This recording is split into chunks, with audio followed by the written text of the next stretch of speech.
사도행전 13장 36절의 한 말씀은 분명히 저는 한 사람의 삶에 대해 많은 걸 이야기해 준다고 생각해요. 다윗이라는 한 사람을 성경에서 이렇게 한 문장으로 정리했는데, 다윗은 당시에 자기 시대에 하나님의 뜻을 따라 섬기고 그리고 조상들 곁에 묻혀서 썩음을 당했다. 그러니까 한 사람이 태어나서 자기 시대를 살고 죽고 묻혀서 썩었다 그러잖아요. 사람의 삶이 사실 그렇게 단순하다는 거죠. 복잡한 거 없고. 그래서 저는 여기서 우리가 또 좋아하는 세 가지를 얘기를 간단하게 좀 하고 싶어요. 원래는 되게 길게 하는 이 한 구절로 뭐 3일씩 부흥회를 하기도 하는데 그런데 오늘은 간단하게 3일씩 하는 걸 30분에 10분씩 정도 한번 암대를 해서 해보려고요. 근데 첫 번째는 다윗이라는 한 사람이에요. 한 사람. 저는 역사 인물이나 사람에게 관심이 많아서 인물에 대한 공부를 많이 했어요. 그래서 작년에 났던 한국사 역사책이 만남이라는 책도 사람을 공부해서 좀 사람과 사람이 어떻게 다 서로 연결되어 있고, 그래서 그 책 뒷페이지에 보면 지도가 있어요. 사람의 지도. 그래서 다산 정약용부터 동화작가 권정생 선생까지 이 사람들이 다 사람으로 연결되어 있는가라는 인물 관계도가 그려놨어요. 그럴 만큼 사람과 사람의 만남과 관계가 굉장히 중요한데, 그 시대를 가만히 보면 실제로 시대를 움직이는 것은 다수가 아니라 소수예요.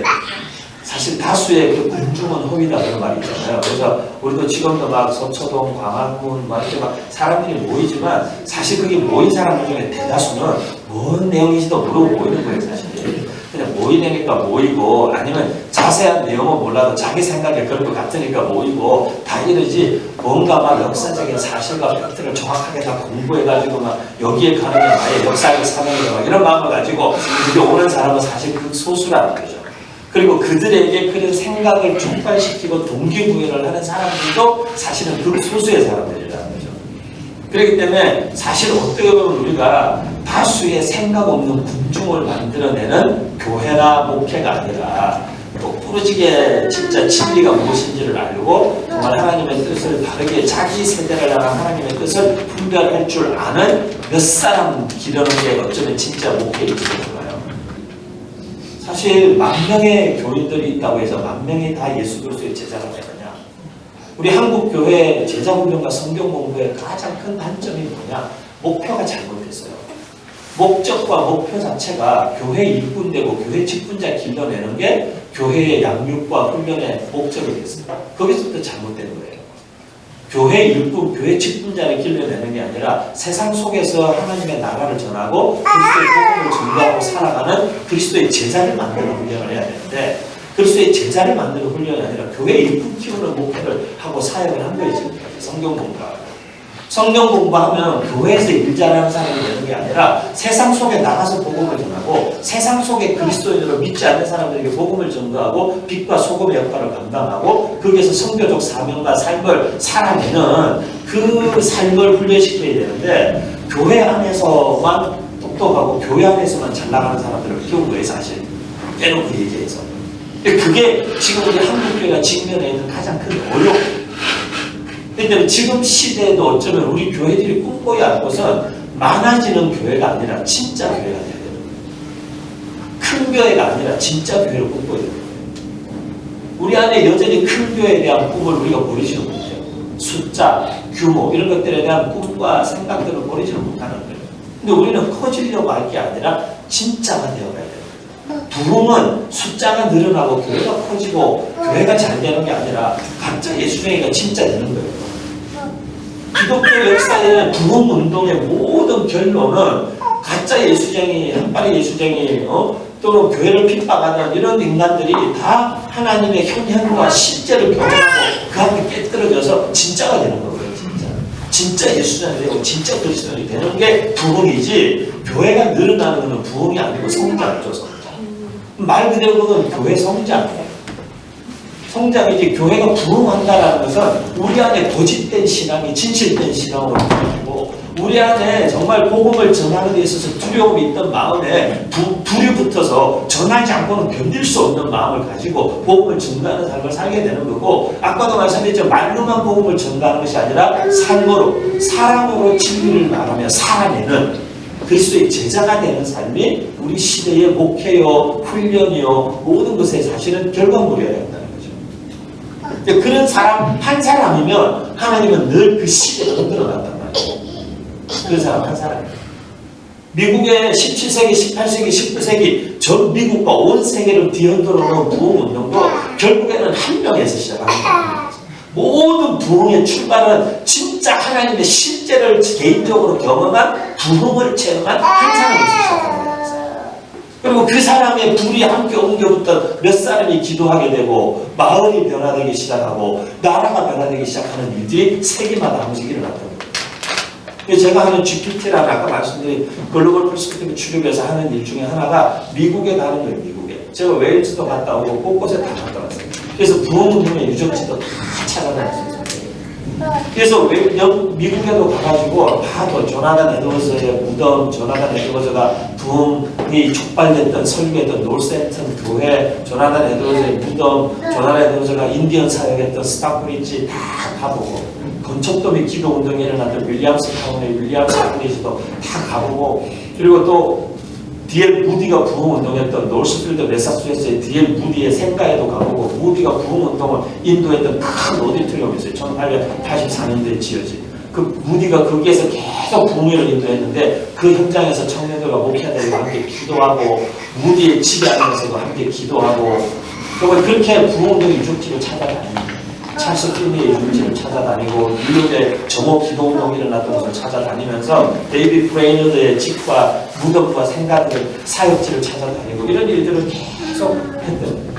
그리고 아주사 부흥운동의 유적지를 찾아다니고 할리우드의 부흥운동과 선교의 유적지를 찾아다니고 하면서 실제로 그곳의 현장에 데려가서 그 현장에서 일하셨던 하나님의 이야기 그리고 그 이야기가 오늘 우리 시대 나에게는 어떤 지금 나의 삶에는 어떤 하나님의 이야기가 되어야 하는가 그걸 같이 고민하고 기도하고 하는 그런 일을 하는 거예요. GPT라는 거예요. 1년 내내 일본을 가고 중국을 가고 제가 지난주는 러시아, 지난달에는 중국, 그 전달에도 중국, 또 중국 그렇게 또 지난 1월에도 중국 계속 이렇게 그리고 또 8월에는 유럽 이렇게 계속 전국 1년 내내 다니는 거예요. 한 달에 한 번씩 정도.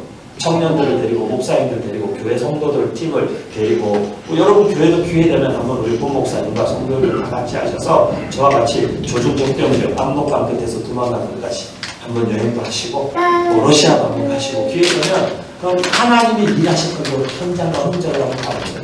그러니까 아이들을 데려가 보세요. 아이들 생각이 바뀌어요. 꿈이 생겨요. 그런데 하나님은 어떻게 보면 많은 사람을 필요하지 않아요. 제가 그렇게 표현하는데 하나님은 많은 사람을 필요로 하지 않고 하나님을 진짜 필요로 하는 한 사람을 필요로 하는 거예요. 진짜 하나님 제 삶에 하나님이 필요합니다. 진짜 하나님이 계시지 않으면 저는 아무것도 할 수 없습니다. 세상을 바꾼다, 목회를 한다, 내 가정 하나도 주님이 계시지 않으면 저는 제가 제대로 할 수가 없는 사람입니다. 그렇게 절실하고 간절하게 하나님을 찾는 어떻게 보면 한 사람으로 그 한 사람이 있으면 하나님은 그 시대와 역사를 다 흔들어 볼 수 있어요. 왜냐하면 하나님이 하시는 거예요. 하나님의 손에 완전히 붙잡힌 한 사람이 있으면 하나님께서 하시거든요. 어차피 우리가 하는 게 아니에요. 하나님이 하시는 거예요. 그렇기 때문에 이 다윗이라는 한 사람이 두 번째 그래서 한 사람이 중요하다는 거예요. 한 사람. 진짜 한 사람을 그리스도의 제자로. 저희가 교육할 때 원 차일드 에트 타임 그런 말을 쓰는데 많은 아이들을 가르치고 많은 제자를 빌려내는 게 아니라 저희는 교육할 때 저희 학교의 교육 철학은 한 번에 한 명씩이에요. 저희 학교는 클래스 자체가 한 클래스에 풀타임 교사 한 명당 학생이 맥시멈 8명이에요. 그 이상 받지 않아요. 또 왜 그렇게 하느냐? 아이들 한 명, 원 차일드 에트 타임 한 아이를 한 번에 한 명씩 집중해서 우리가 하는 교육을 하기 때문에 한 클래스에 저희는 학년도 없어요. 무학년제. 한 클래스에 초등학생 전체가 다니고 한 클래스에 중고생이 다 같이 섞여 있어요. 그리고 그런 클래스가 여러 개 늘어나면 늘어났지 1, 2, 3, 4, 5, 6학년 이런 학년 개념은 없어요. 저희 학교는. 왜냐하면 같은 나이 또래 아이들이라도 학생 능력은 다 달라요. 8살짜리라도 어떤 놈은 영어를 잘하고 좋아하고 어떤 놈은 수학, 국어가 관심 있고 관심사도 다르고 잘하는 것도 다르고 다 달라요. 근데 그걸 똑같은 나이라고 한 교실에 넣어놓고 똑같은 거 가르쳐서 똑같은 거 시험을 친다. 그것 자체가 비교육적이에요.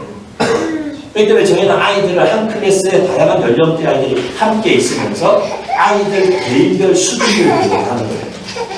그래서 느린 아이들은 천천히 올 수 있도록 시간을 주고 기다려주고 그러면서 계속 격려하고 보충학습을 시켜서 따라 올라올 수 있는 시간과 여유와 힘을 길러주고 빨리 갈 수 있는 아이들은 빨리 갈 수 있게 해주고 중학교 3학년이어도 고3 영어 할 수 있는 애들은 저를 고3 영어 시켜야 돼요. 그래서 빨리 가는 아이들은 빨리 가야죠. 얘들을 같은 나이라고 한 클래스에 똑같은 걸 가르친다는 것 자체가 비교육적이고 저는 심지어 그걸 폭력이라고 해요. 폭력. 아이들 한 명 한 명이 다 다른 아이들이 어떻게 그렇게 가르쳐요? 그럴 수 없다. 그렇기 때문에 저희는 한 클래스의 아이들 소수의 아이들을 데리고 가는 거죠. 그래서 한 명 한 명, 한 번에 한 명씩. 그래서 그런 지금 우리 시대 교회도 어쩌면 이것에 대해서 다시 생각해 봐야 돼요. 저는 대형교회 목사님들 만나도 제가 늘 물어봐요. 목사님의 제자로 갈 수 있는 사람 누굽니까? 저 만나는 건데 무서워요. 제가 자꾸 이런 얘기 하니까. 목사님 제자 누굽니까? 우리 한국교회 유명한 목사님들, 큰 교회들 중에서 자기가 키운 제자에게 자기 목회를 물려준 목사님들 몇 명이나 됩니다. 몇천 명이든 만 명이든 2만 명이든 3만 명이든 소용없어요. 내가 키운 제자냐? 그런 사람은 없어요. 그 목회했다. 그러면 그 밑에 저는 누구 목사님의 제자입니다라고 말하는 자칭 타칭 제자가 있을 수 있지만 제자라고 말할 수 있는 사람들은 얼마나 있을까요? 저도 목회를 25년 가까이 했는데 늘 생각해봐요. 진짜 내 제자가 한 명이 없다. 그가 나의 제자, 저 윤 목사님 제자예요. 이런 아이들 많다고 들었어요. 청년들 25년 제가 가르쳤습니다. 근데 제 마음에도 얘는 진짜 내 제자다 라고 저도 인정해주고 싶은 아이가 몇 명일까요? 근데 있어요. 감사하게 손에 꼽는 친구들 있는데 저는 그것만이 제 열매라고 생각해요. 물론 저한테 직간접으로 영향받는 사람도 있을 수 있겠죠. 영상으로 계속 돌아다니면서 집회하고 청소년, 청년들 말씀 전하고 하니까 은혜 받는 사람도 있을 수 있겠죠. 하지만 저는 그 사람들이 저의 제자이거나 제가 키운 사람들이라고 생각하지 않아요. 여러분들의 어찌 보면 스승이거나 영적인 멘토 같은 역할을 우리 군 목사님 하시는 거지 제가 하는 게 아니기 때문에 여러분들은 저를 통해서 오늘 제가 전하는 말씀을 통해서 도전을 받거나 자극을 받거나 격려를 받거나 은혜 받을 수 있지만 저의 제자가 되는 건 아니잖아요.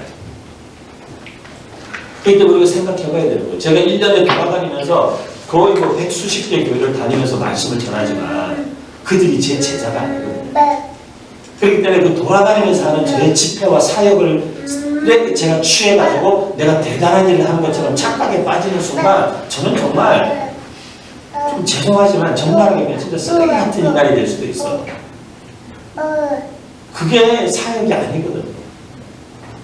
저의 사역이라 하면 저에게 정말 깊이 저의 삶과 저의 신앙과 저의 진면목을 보고도 그리스도를 발견하고 그리스도를 신뢰할 수 있는 그가 저의 제자가 되는 거지. 한 번 지나가듯이 와서 감사합시고 한 번 큰 소리 치고 막 있는 거 확 쏟아내고 가면 불 지르고 가면 막 그 목사님 대단하다고 해서 제가 대단한 사람이 되느냐? 그렇지 않아요. 그렇지 않아요. 저는 한시라도 그 사실을 순간이라도 잊지 않기 위해서 늘 몸부림치는 거예요. 제자가 있나 제자. 내 제자 몇이나 내 제자 어디 있나. 늘 제자를 찾는 거예요. 우리 예수님도 제자 찾으신 거예요. 제자.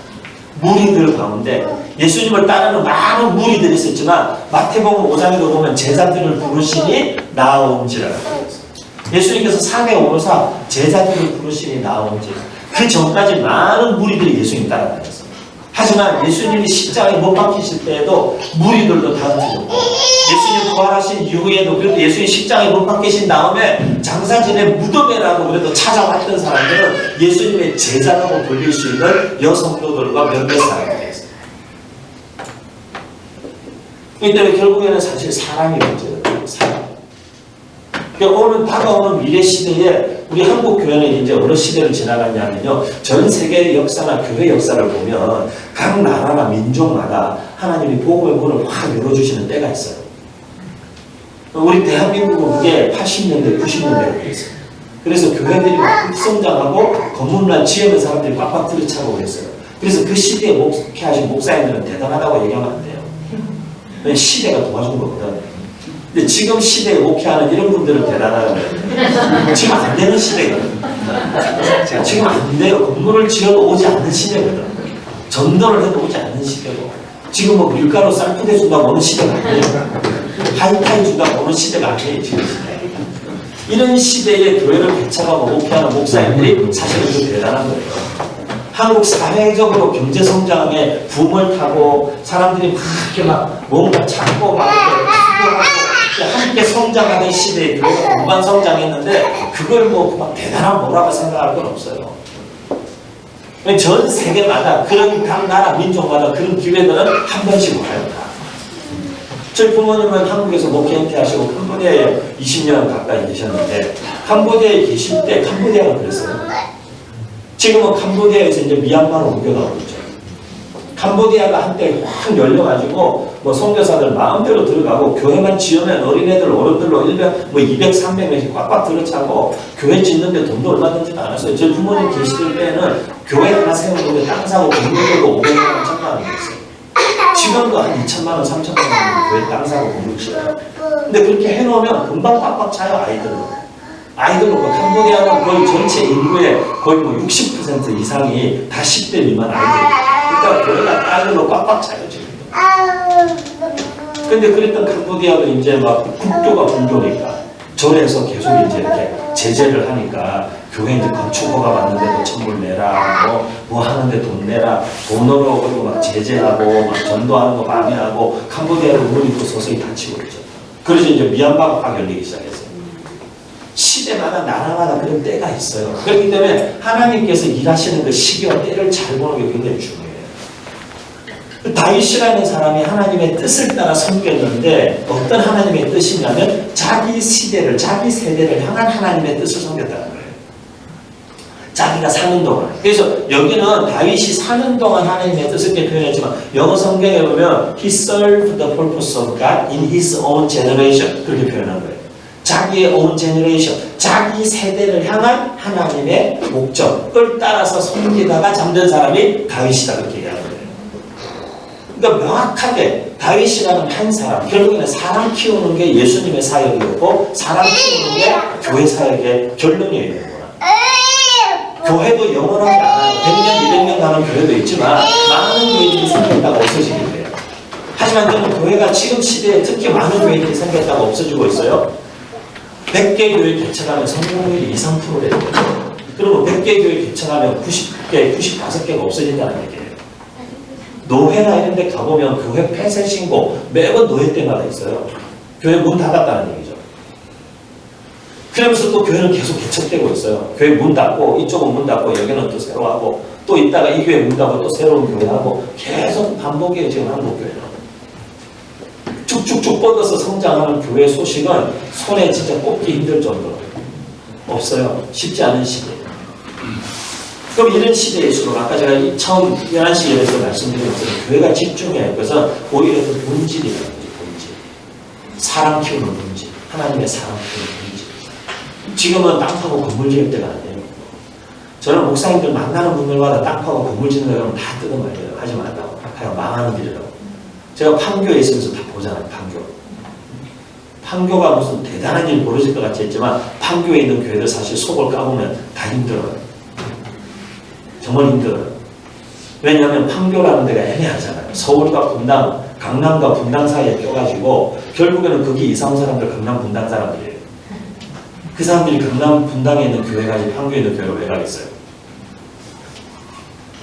그러니까 판교에 교회 다 짓고 들어갔는데 아시잖아요. 한 교회 500억 들여서 지어서 150억에 하나님의 교회 넘어갔잖아요. 입당도 못하고. 그런 교회가 부직이 있어요. 대한민국에. 지금은 땅 파고 건물 지을 때가 아니에요. 그 돈을 지금은 사람에게 투자해야 돼요. 지금 한국 교회가 이렇게 한국 사회가 이렇게 혼란스러운 게 왜 혼란스럽겠어요? 사람이 없으니까 혼란스러운 거예요. 쓸만한 사람이 없으니까. 쓸만한 지도자들이 없고 쓸만한 정치인들이 없고 그러니까 이렇게 혼란스러운 거예요. 교회가 왜 어렵겠어요? 사람이 없으니까 어려운 거예요. 진짜 그리스도의 제자다운 사람이 없으니까 어려운 거예요. 교회가 왜 자꾸 비본질적인 거에 물들고 교회가 자꾸 교회답지 않겠냐나요? 그 안에 있는 사람들 때문에. 왜? 교회는 건물이 아니라 사람이니까. 사람들의 수준이에요. 이 때문에 사람 키우는 일이 너무 중요해요. 근데 그 사람들이 그 시대, 자기 시대를 책임질 수 있는 사람들. 그래서 저는 사실 결국 왜 제가 교회 안에 학교 세우는 일을 시작했냐. 저희 학교들은 다 교회 안에 있어요. 교회들이 학교를 하도록 제가 도와드리는 거예요. 그래서 우리 아이들을 더 이상 일반 학교에 맡겨놓을 수가 없어요. 왜? 일반 학교가 나빠서가 아니고 일반 학교가 우리가 꼭 가르치고 싶은 것을 가르치는 거예요. 우리가 중요하게 여기는 가치를 일반 학교가 중요하게 여기지 않아요. 그렇기 때문에 오히려 우리가 중요하게 여기는 가치에 반하는 것들을 가르쳐요. 그렇다면 우리 아이들을 계속 학교에 둘 수 있을까요, 여러분? 학교가 아이들에게 미치는 영향이 엄청 큽니다. 엄청 큽니다. 시간 비례로 가정에서 보내는 시간과 학교에서 보내는 시간이 거의 똑같아요. 그런데 그 시간에는 잠자는 시간도 포함되어 있어요. 가정에서는. 근데 실제로 깨어서 부모하고 대화하고 어떤 인터랙션이 사람 간에 일어나는 절대적 비율이 학교에 치우쳐 있어요. 그럼 그 학교가 무엇을 가르치냐가 굉장히 중요한데 학교를 지금 더 이상 우리가 신뢰할 수 없는 시대가 됐어요. 커리큘럼이 나쁘다 그게 아니고 가치관의 문제에서 커리큘럼도 마찬가지죠. 쓸데없는 불필요한 시험 치기 위한 공부를 너무 많이 가르치죠. 사실 그거 다 필요 없는데 진짜 필요한 것만 가르쳐도 되는데 저희는 내년부터 이제 학교 커리큘럼에 엄청난 변화가 일어나요. 그래서 전체 과목을 4가지 카테고리로 다 이렇게 통폐합시켜가지고 4가지 가치에 따른 그 안에서의 과목들을 저희가 편성해서 아이들을 가르치는 커리큘럼을 내년부터는 중고등학생들은 완전히 커리큘럼을 바뀌어요. 그리고 애들 대학 가는데 사실 그렇게 많은 공부 그렇게 필요하지 않아요. 말씀드린 대로 어디로 갈지 진로 지난 한 2주 전에 코엑스에서 유학박람회가 있어서 세계 유학박람회 유럽 미국 동남아시아까지 말레이시아 다 왔어요. 전 세계의 학교 에이전시들 유학 이런 유학원 이런 데 다 왔어요. 제가 쭉 돌면서 특히 영미권 유학원들이나 영미권 나라들에서 온 학교 교장 교감 이런 사람들을 다 불러왔더라고요. 한 바퀴 쭉 돌았어요.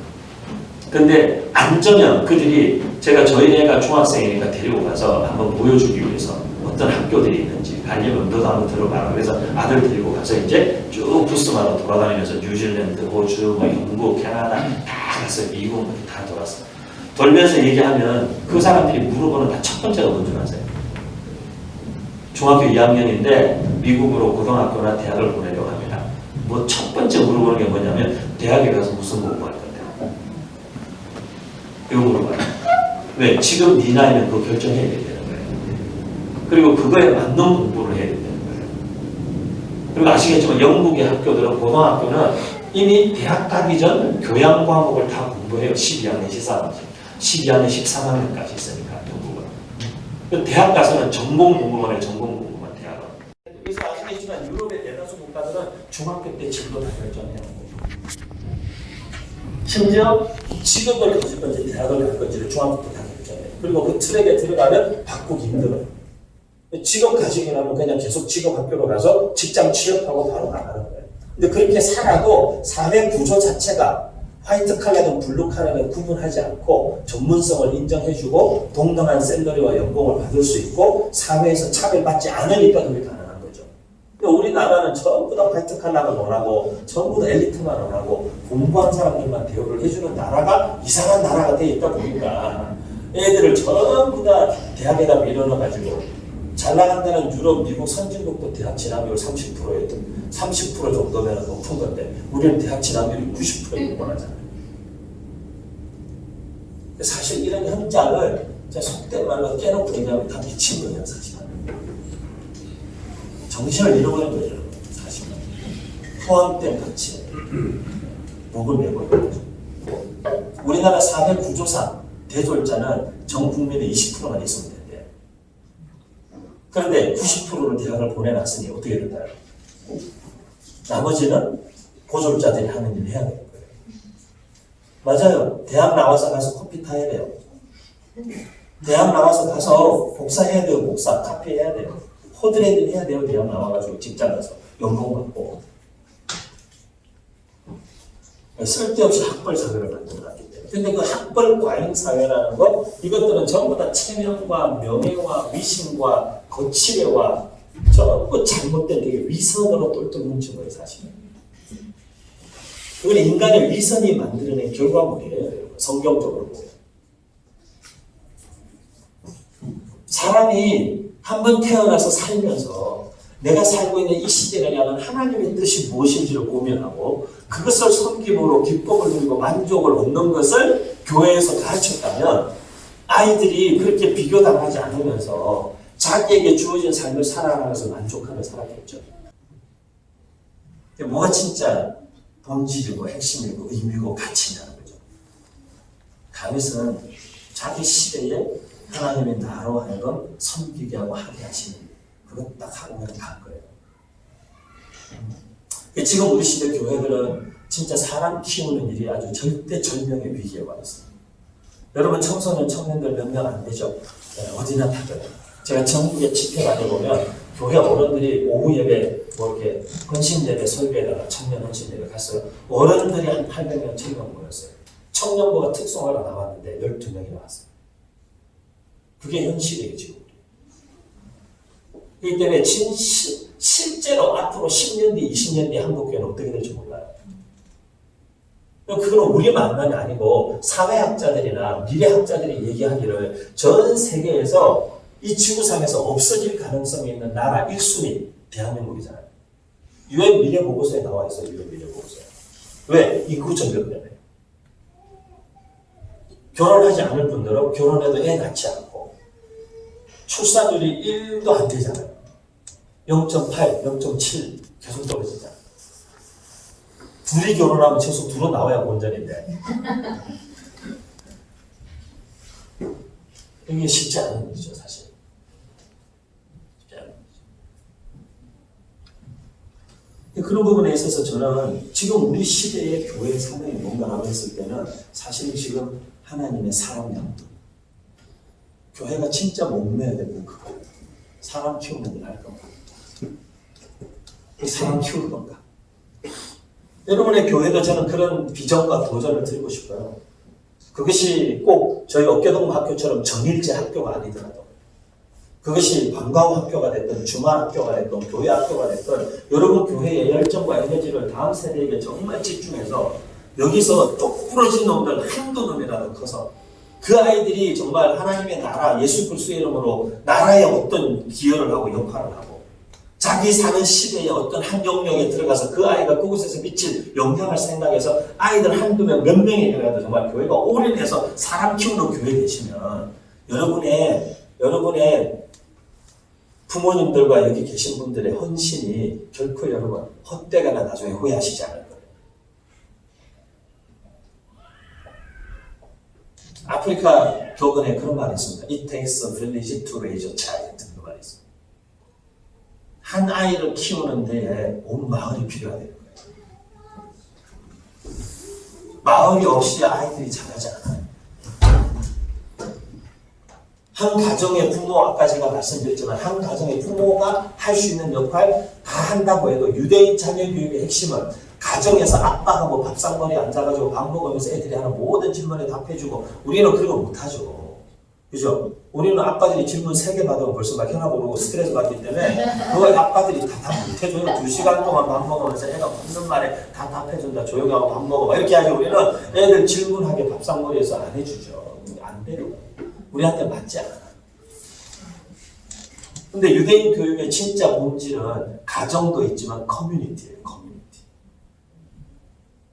커뮤니티가 있기 때문에 유대인 교육과 유대인의 정체성과 유대인의 언어가 지켜지는 거예요. 우리 중국 조선족들은 4대가 내려가도록 조선말을 하는데 고려인들은 똑같이 4대째 내려왔는데 조선말을 하는 사람이 별로 없어요. 왜요? 조선족 학교가 있었냐 없었냐? 고려인 학교가 있었냐 없었냐 차이거든요. 그래서 우리 말과 우리 역사를 가르치는 학교가 존재한 조선족은 여전히 이어오는 거고 중앙아시아로 강제 이주돼가지고 고려인이라는 아이덴티티나 생각은 있지만 고려인 학교를 세우지 못하게 하고 스탈린이 러시아가 정책적으로 그런 걸 못하게 하니까 중국이야 소수민족들을 사실 우대해줘요. 그래도 정치적으로야 통제하지만 언어도 인정해주고 문화도 인정해주고 연변 조선족 자치주라는 것에 가보세요. 반드시 한국말 먼저 쓰고 간판에도 중국말 쓰게 돼 있잖아요. 그거는 법으로 그렇게 정해져 있는 거예요. 근데 러시아는 그렇게 안 했거든요. 러시아는 영어도 안 쓰잖아요. 러시아 말만 드립다 다 써놨어요. 그러니까 말 못하죠. 말 못하죠. 지금 우리 시대에 교회가 진짜 해야 되는 일, 많은 일이 있겠지만, 여러분 많은 일을 해야 되지만, 제가 정말 안타까운 것은 아이들 교육도 마찬가지입니다. 교회 학교도 아이들한테 많은 걸 가르치는데 가장 중요한 한 가지를 못 가르치는 교육을 하고 있고요, 지금. 학교에서도 많은 과목을 가르치는데 꼭 알아야 되는 건 학교에서 안 가르치고 있어요. 교회도 많은 사역을 자꾸 벌리고 확장하고 자꾸 이렇게 늘려가는데 진짜 중요하고 필요한 일은 안 하는 교회들이 많고요. 지금 21세기 한국 교회가 미래를 향해서 가면서 정말 살아남으려면 지금 우리 시대에 우리 교회가 여기서 존재하는 하나님의 목적과 뜻이 무엇인지를 분별하고 그것에 집중하는 교회가 돼야 돼요. 근데 그 중에 지금 우리 시대적 컨텍스트가 우리에게 요구하고 요청하고 있는 게 뭐냐면 사람 키우는 거예요. 사람이 없어요. 그런 말 있잖아요. 뭐 쌀이 없다, 불 뗄 땔감이 없다, 애 옷 사줄 애 옷이 없다, 다 이게 무슨 얘기예요? 돈 없다는 얘기잖아요. 마찬가지예요. 정치가 어렵다, 교육이 엉망이다, 뭐가 엉망이다, 이거 이렇게밖에 안 되냐, 왜 이럴까, 공차 개혁해야 된다, 다 마찬가지 무슨 얘기예요? 하나님의 공의를 따라 정직하게 사는 사람이 없다는 얘기예요. 곳곳에 다 이권과 자기들이 원하는 것들 그냥 어떻게든 빼먹고 얻어먹으려는 인간들만 있고, 정치에서 국민을 위해 희생하고 백성을 위해서 자기를 내어놓는 게 아니라 자기들 배부르고 있고, 그런 사람들이 지도자로 있는 한 백성들이 행복할 수가 없죠. 결국에는 사람 문제예요. 근데 그거 아세요, 여러분? 유럽이 시민사회로 자리 잡은 나라로 유럽을 대체로 꼽는데, 유럽에 사람 키우는 일에 가장 크게 중요한 두 기관이 있어요. 유럽이 그 시민사회가 된 두 기관이 있는데 그 두 기관은 대학과 교회예요. 대학과 교회. 대학에서 배우는 거나 교회에서 배우는 내용이 다르지 않았다는 거예요. 그래서 지금 교회에서도 어떤 의미에서 이 하나님 나라에 대한 하나님 나라, 교회 생활이 아니라 하나님 나라의 삶을 가르치는 거예요. 새신자가 오면 교회 생활 메뉴를 줄 게 아니고 하나님의 백성으로 사는 법을 가르쳐야 되는 거죠. 근데 그게 되지 않고 있어요, 지금. 왜? 당장 빨리 교인들 키워서 교회 일꾼 만들어서 꾸려보고 써먹어야 되니까. 성당에도 더 세워야 되는 거, 교사도 부족하고, 주방에도 인수를 부족하고, 주차 봉사할 사람도 필요하고, 이렇게 생각하다 보면 교회가 엉뚱한 데로 자꾸 가요. 본질에서 벗어나서. 진짜 하나님의 사랑. 우리가 살아가고 있는 지금 이 시대를 책임지고 오는 시대를 책임지신 하나님의 사랑 키우는 것. 지금 교회가, 한국 교회가 이 시기를 놓치잖아요. 우린 정말 어마어마한 정말 후폭풍을 맞이할 거예요. 시간이 얼마 없어요, 저희. 진짜 시간이 얼마 없어요. 그래서 우리 예수소망교회부터, 저는 우리 고 목사님 되게 좋아합니다. 고 목사님 제가 좋아하고 또 순수하시고 하나님의 순전한 마음을 목표하시는 분이시죠. 늘 정직하고 건강한 교회에 대해서 고민하고 몸부림치는 분이고. 근데 우리 예수소망교회 목사님 목회하시는데 제가 정말 바라기는 여러분 교회가 많은 일을 하는 교회가 아니라 우리 시대에 꼭 필요한 일 하나 붙잡고 집중하고 그거 해내는 교회. 그런 교회를 주님이 찾으세요, 지금 이 시대에. 그 일의 가장 본질과 핵심에는 하나님의 사랑 양육이라는 겁니다. 이렇게 하는 성도님들, 귀한 교회, 그 역할들을 잘 감당하시는 교회 되시기를 마지막으로 제가 정말 간절히 부탁을 드리면서